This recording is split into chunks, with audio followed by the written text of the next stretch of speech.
Hey everybody, thank you so much for clicking on this video. Today I want to give you a solid 3-month blueprint to start working on your health and fitness goals. This video is going to serve as a great starting place, whether you are totally lost, whether you know what to do, but you're just having a little motivation getting back in, or if you are just a true beginner. I'm going to do my best along the way to source as much of this information as possible. You can see all of the links down below to any meta-analyses or any studies that I'm referencing, but we're going to start by laying out some basic health checkpoints as well as what the guidelines are associated with them. First up is strength training. The recommendation is 2 to 3 60-minute full body sessions per week. Now, I don't want you to get hung up on how you split that up. This really is just a general guideline. And in those sessions, we simply want to make sure that we are hitting each muscle group at least once. For our cardio, the current recommendations are 150 minutes of moderate intensity activity a week, which I usually classify as something around zone 2, maybe the bottom end of zone 3, or 75 minutes of vigorous aerobic activity, which is typically like zone 3 and higher. A good test for these are some good examples. If you can speak and it sounds like you are moving,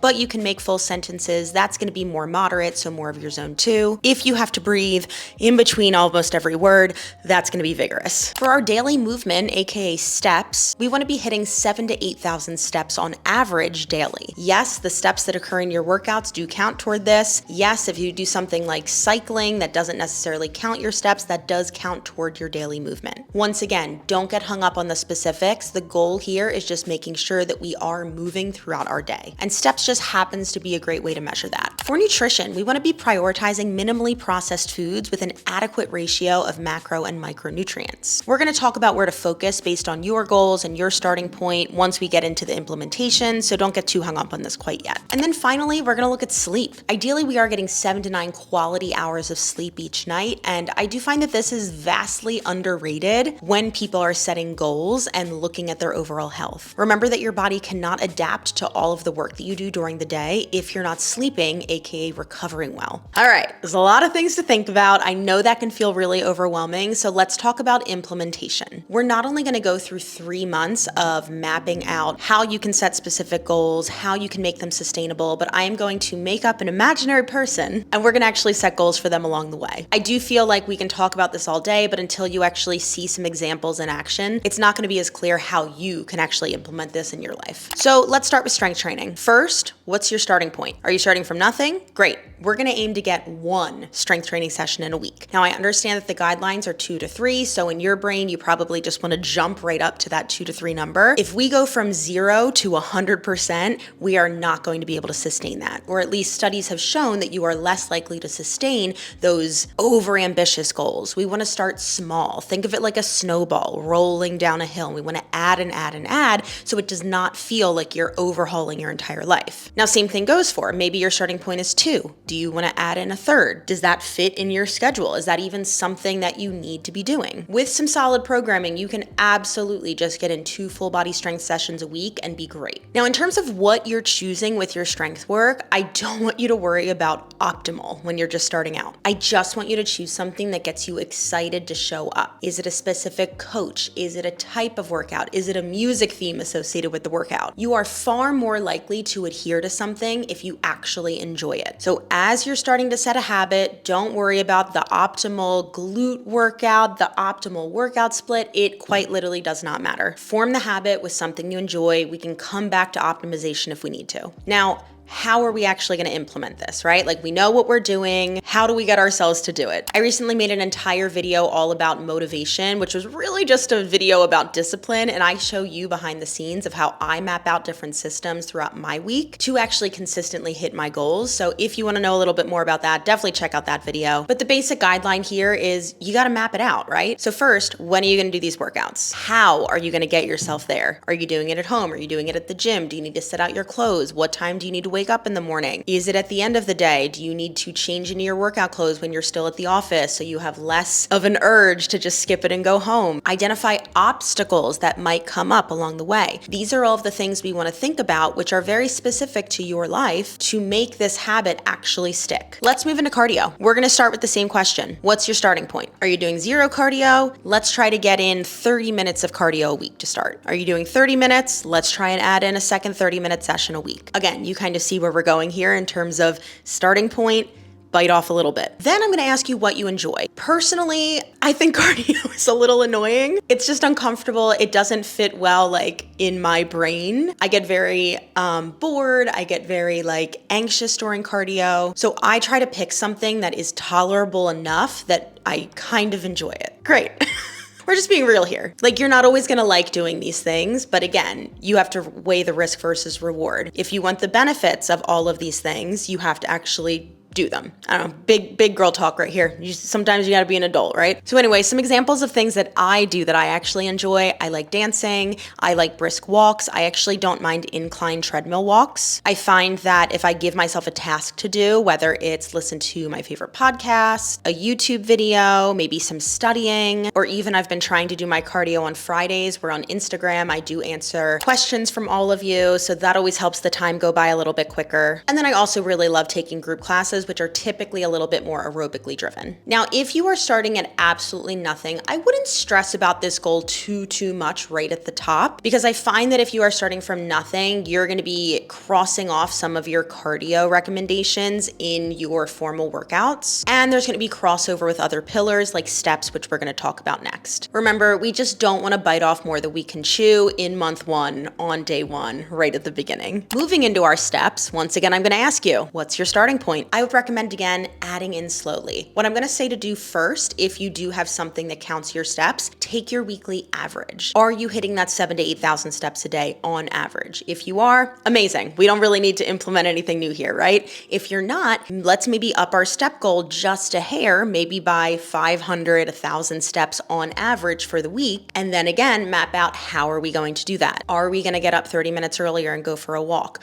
Are we gonna actually take our lunch break outside? Are we gonna take the dog on a walk? Are we gonna park further away in the parking lot so that we can walk to the store? Like, again, this really is dependent on your life. And when we get into fake person, we're gonna have to give a fake person a name in a second. When we get into fake person, we're gonna show how we can implement this. Diving into nutrition, one more time, we're gonna ask, what's your starting point? I'm also gonna ask you what your relationship with food is and what your goal is here. So if you have a fat loss goal, for instance, you are gonna need to be in a deficit. That simply means that you are taking in less energy than you're expending. And you can accomplish this by tracking calories, which I do think is a wonderful tool because it does give you a better understanding of what you're actually ingesting. Because then ideally over time, you can take that tool and you can more so learn to eyeball your meals, but you don't know what you're ingesting until you track it. Now, if you are someone that doesn't do well up here with numbers, absolutely fine. You can still get yourself into a deficit. It might take a little bit more trial and error, but Precision Nutrition does have a wonderful macro calculator that's also going to break down the hand method, where you can essentially use your hand to measure proteins, carbs, fats, and vegetables. Now, if you're starting from absolutely nothing with your nutrition, personally, I would recommend just forming the habit of building balanced meals day by day and maybe tracking if you want to. And then finally, we're gonna dive into sleep one more time. What's your starting point? Maybe you're solid here. I mean, I wish I was. I sleep well, I just don't typically sleep enough. We're working on it in 2025 though. No one's perfect. So if you find that you're below that 7 to 9 hours of sleep pretty consistently across the board, is there something small that you can change in this first month? Can you try to go to bed earlier? Can you stop your phone time or your scroll time before bed? Can you meditate? Do you want to read a book? This is a tough one to set like a firm start point for because everyone's a little bit different, but giving you some ideas, giving you some brainstorms here. All right, so let's pick our imaginary person. I kind of want to call her Betty.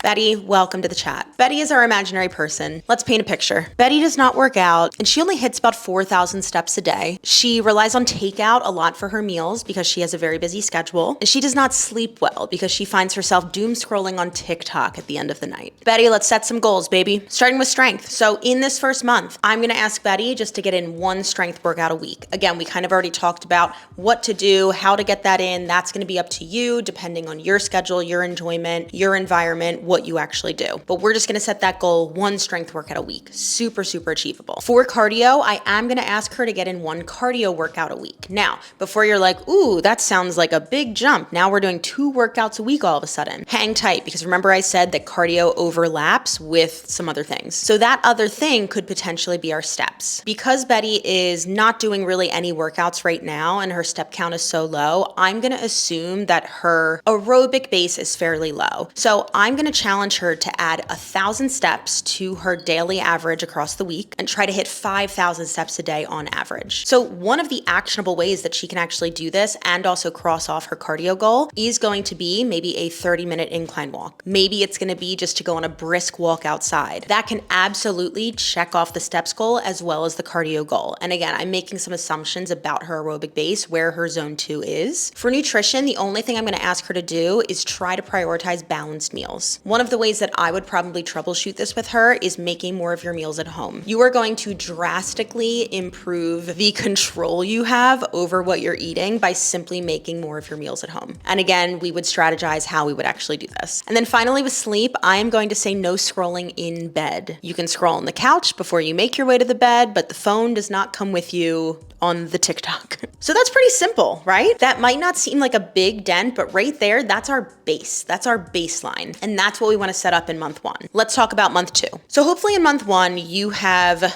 identified any obstacles that came up along the way. And a lot of times with obstacles, which essentially basically means like, oh, what didn't I do well, right? Like what got in my way to either make it harder or potentially fail on some of these goals. What I really want you to take home with you is that number 1, your health is not a moral measurement. Being unhealthy is not a moral flaw. Being healthy is not morally good. There's nothing moral about this. So once we take out the morality of it, we can really look at obstacles or failures or shortcomings, however we want to call it. It's just feedback. It's telling you this is not working for whatever reason. Could be discipline, could be a system, could be just fully unachievable. How do we revamp this to actually make it achievable? So hopefully that's what we're doing in month 1. We're taking those notes along the way. So in month 2, we can add and revamp some of the baseline goals that we set up in month 1. Let's dive into strength first. So if you haven't maxed out on your workouts quite yet, I'm going to ask you to add in a second strength workout. If you're already maxed out, let's just continue building this habit and sticking to this goal. Diving into cardio. Personally, I think if you've already added a second strength workout, like if you've already added something else workout wise,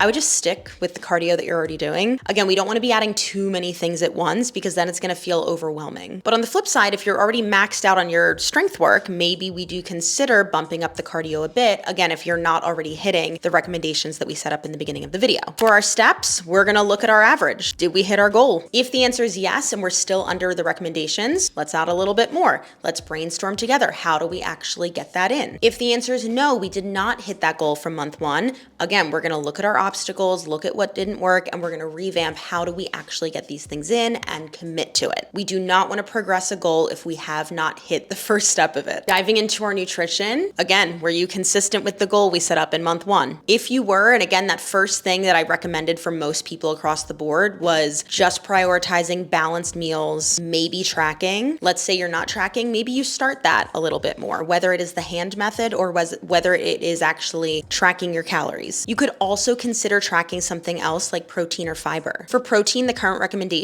is 0.8 grams per kilogram of body weight daily, or if you're here in America, it's 0.36 grams per pound of body weight daily. Now we want to remember that this is the bare minimum to prevent deficiencies. So it has been agreed upon across the board that this is definitely not optimal. And even though right at the beginning I said don't worry about optimal, I would say we do want to be eating more protein than the RDA bare minimum. For most people, I do find something around 0.75 grams per pound is going to help with a lot of things. It's really going to help with our satiety, or basically how hungry we are during the day. So it's going to help keep you fuller longer, simply because protein does take longer to digest in the system. It's also going to help support those strength goals because protein is going to build and maintain your muscle mass. So if you want to look more closely at your protein, I would kind of do the same thing we did with our steps. Track for a week, take your weekly average, and then see if you are deficient, if you're hitting the bare minimum, and if you want to go up a little bit higher. I think it's also really important to note that more is not always better. No, I'm not going to say like too much protein is going to kill your kidneys. Like you would have to be overeating so much. More of the point is sometimes people don't feel great eating like a super high protein or even a high protein diet. Again, protein takes a long time to get out of your system. So sometimes when people up their protein, whether it's too much too soon or just too much for them, they kind of feel like they have a brick in their stomach. So I don't need you to go from like 50 grams a day to 200. I would recommend if you're a little bit low, maybe trying to add 10 more grams on average per week. Another option for you to track would be fiber. For women, the recommendation is around 25 grams. For men, it's around 35 grams. This number does go down once you hit like the senior population, 65 plus. But the reason this is going to be so important is because it is actually going to help with our gut health. Remember that buzzword from I think like 2022? But having adequate amounts of fiber has been linked to much lower cases of colon cancer. Colon cancer has definitely been on the rise in general, and making sure that you're hitting your fiber is a great way to support your long-term health. So I would approach this the same way as if you were trying to hit your protein goal. Take your average for the week, and if you are a little bit low, just up it by a bit. Diving into our sleep, I want you to reassess how it's going. Is your small habit working? Do you need to add something else in? Again, this one's a little bit tough because it's going to be very individualistic, but you get the idea. All right, now it's time to recap with Betty. So as a reminder, in month 1, we were doing 1 strength workout, 1 cardio workout, 5,000 steps a day on average, prioritizing balanced meals, and no scrolling in bed. Let's progress these a little, because you know what? Betty has been consistent. Betty is a consistent bitch. Okay, that's said with love. All right, so we're going to progress our strength a little bit here. Betty, we're going to 2 strength workouts a week. You got it, girl. But again, we're gonna look, how do we fit this in? How do we build a system where this is sustainable? We're not gonna progress the cardio workout simply because I don't wanna give her too many things to think about, but she did nail the 5,000 steps a day on average. So we're gonna add in 1,000 more steps as our goal. So now our weekly average is gonna be 6,000 steps a day. And again, thinking of zooming out and looking at the whole picture, this will kind of naturally add a little bit more cardiovascular work in our week without having to add in a whole nother workout. Now, Betty has been paying attention to building out more balanced meals, eating more at home, and cooking her own food. She doesn't really want to track calories because she doesn't necessarily have a fat loss goal, and she's not super confident that that's not going to spiral out of control based off of old eating habits when she was younger. So instead, we're just going to look at protein. Let's say, I don't know, now we're making stuff up, but let's say like she tracked for a week and she saw that she ate about 60 grams a day, which would be under her recommendation for her body weight. So I'm going to give her the goal of 70 grams a day, just upping it by 10. And again, we're going to take the weekly average. And then finally, the no scrolling in bed has been working great. She's already noticed an improvement of in her sleep. So we're not going to touch that. It's working. We're just going to keep it where it is. All right, let's dive into this final month. So you can kind of see the trend. You see where we're going, right? We're going to start with strength. Are you maxed out on your strength workouts a week? Amazing. Keep it up. Are you at 2 workouts and you feel like you could feasibly and you want to add in a third? Let's do it. Again, how are we going to do it? What are the obstacles? You get the idea. For our cardio, now that we've built some consistency, do we feel like we want to get a little bit more mindful with our cardio? Meaning, a lot of times right off the bat, I don't even worry too much about cardio recommendations because we're just trying to build the habits of moving more in general, and we're going to kind of hit some of that along the way, but do we need to get a little bit more specific here? And again, this is very individualistic. Moving into our steps, if you're still below 7,000, let's see if we can add if we can. That was kind of English. If you're at that 7,000 to 8,000, keep it up. Nutrition, again, this kind of depends on what your focus is and if you're tracking anything, but you get the idea of where we're going, right? What's the goal that you put in place? Are we hitting it? Do we even need to progress it? And then finally, again, with sleep, you see the trend. Do we need to add something in because something's not working, or do we just continue to work on what we're working on? The goal here is not, oh, I need to optimize every part of my life. The goal here is like, what can I do that's sustainable and achievable? All right, Betty, let's go, girl. All right, so as a recap, I have to look at my notes. We left Betty with 2 strength workouts a week, 1 cardio workout, 6,000 steps a day on average, tracking her protein, trying to hit 70 grams a day, and continuing to not scroll in bed. We're gonna up these just a little bit. Strength, we're actually gonna keep the same because she doesn't feel like right now she can feasibly add in a third workout during her week. So instead, we're just gonna really make sure that the 2 strength workouts she does are very comprehensive, and she's kind of checking everything off the list. We are gonna add in a little bit more cardio though. So she's currently doing 1 cardio workout a week. Betty's taking a spin class. I don't know, I'm just making shit up now. But we're also gonna add in a 30-minute incline walk. And the way that we're gonna make this achievable is by doing it at the end of one of her strength days. If we find ways to stack things together, it's gonna feel way less overwhelming, and it's typically gonna be a lot more sustainable long-term. She nailed her 6,000 steps a day on average, so we're gonna go up to the 7,000 steps a day on average. And that incline walk is absolutely gonna help with that. Again, Betty's been tracking her protein, trying to hit that 70 grams on average a day, which she nailed, so we're gonna go up to 80. And then again, her sleep has improved a lot. She's not scrolling in bed. That seems to be working, so we're not gonna touch it. Whew, we made it. Thank you, Betty, for your assistance. So this is how I would map out 3 months of setting goals for yourself, because this is how you actually make a routine stick. Because really what we're doing here is building systems. Committing to your health is not about finding motivation. It's about building systems that work for you long term. If you are trying to figure out how to implement goals in your daily life, I am more than happy to try and help you troubleshoot down in the comments below. Also, I would be remiss if I did not mention that in the Fit Club, which is my online platform, we do have one-to-one calls every single Friday where for 15 minutes we can goal set, we can check form, we can brainstorm about things. So if that sounds like it's a little bit more up your alley, there's a link to that down below as well. Make sure you hit that subscribe button so you don't miss out on future videos, and I will see you all in the next one.